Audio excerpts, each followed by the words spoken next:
అందరికీ హాయ్ అండి. ఆన్లైన్లో మేము బుక్ చేసాము, అదేంటో మీరు చూడండి. తినబోతూ రుచి ఎందుకంటారు కదండి, అందుకే నేను మీకు చెప్పట్లేదు. ఇవి చూసిన తర్వాత మీకే అర్థమవుతుంది.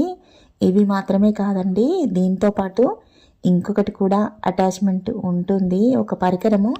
అదేంటో తెలిస్తే, మీలో ఎవరికైనా తెలిస్తే కామెంట్ చేయండి. ఇవి కూడా ఏంటో కామెంట్ చేయండి. మరిన్ని మంచి మంచి వీడియోల కోసం నా ఛానల్ని తప్పకుండా సబ్స్క్రైబ్ చేయండి. వీటి వల్ల ఆడవాళ్ళకి మాత్రం చాలా ఉపయోగకరం, మరియు ఆడవాళ్ళకి చాలా రెస్ట్ దొరుకుతుందండి. ఇవేంటో తెలుసా అండి? ఈపాటికే మీకు అర్థమైపోయి ఉంటుంది. ఇవి ఎలా పనిచేస్తాయో మీకు తర్వాత చూపిస్తాను. ఈ వీడియో మీకు నచ్చితే లైక్ చేయండి, మీ ఫ్రెండ్స్కి ఫార్వర్డ్ చేయండి, అలాగే ఎలా ఉందో కామెంట్ చేయండి. మరో వీడియోతో మళ్ళీ కలుద్దాం.